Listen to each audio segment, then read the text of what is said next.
Assalamualaikum warahmatullahi wabarakatuh. Saya di sini akan sedikit memaparkan tentang monogami dan poligami. Nah, definisi monogami dalam Kamus Besar Bahasa Indonesia, monogami adalah sistem yang hanya memperbolehkan seorang laki-laki mempunyai satu pasangan saja ataupun satu istri dalam jangka waktu tertentu. Nah, sedangkan menurut Ahmad Ghazali, kata monogami dapat dipasangkan dengan poligami.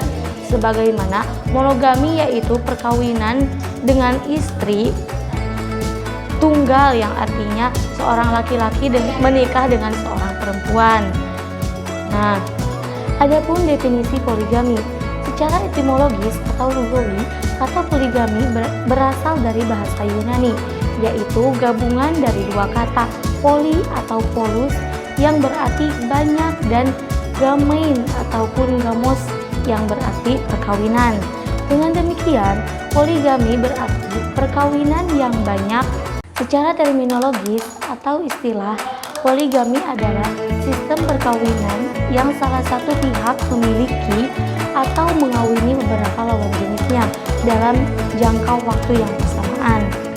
Jika yang memiliki pasangan lebih dari satu, maka seorang suami perkawinannya disebut poligami. Sedangkan jika yang memiliki pasangan lebih dari satu itu seorang istri, maka perkawinannya disebut poliandri. Pembahasan yang selanjutnya yaitu hukum monogami. Pada dasarnya, undang-undang perkawinan menganut asas monogami di dalam perkawinan. Hal ini tegas disebut dalam pasal 3 ayat 1 yang berbunyi, pada asasnya seorang pria hanya boleh mempunyai seorang istri dan seorang istri hanya boleh mempunyai seorang suami. Nah, akan tetapi asas monogami dalam undang-undang perkawinan tidak bersifat mutlak, tetapi hanya bersifat pengarahan kepada pembentukan perkawinan. Monogami dengan jalan mempersulit dan mempersempit penggunaan poligami dan bukan menghapuskan sama sekali sistem poligami. Monogami telah diletakkan oleh Islam sejak 15 abad yang lalu sebagai salah satu asas dalam Islam yang bertujuan untuk landasan dan modal utama guna membina kehidupan rumah tangga yang harmonis, sejahtera, dan bahagia.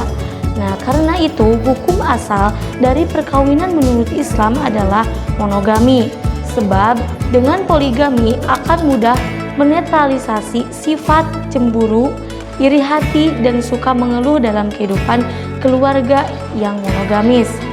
Rasulullah SAW melakukan monogami dengan Sayyidati Khadijah radhiyallahu anhu. Rasulullah SAW menikah selama 30 tahun lebih.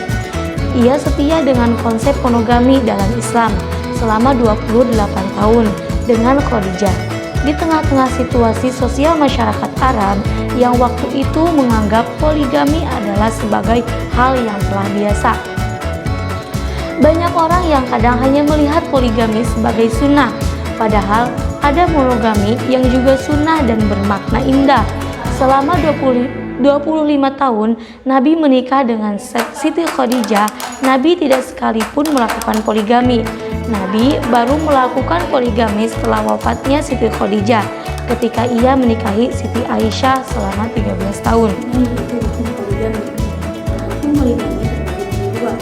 Poligami dalam hukum Islam.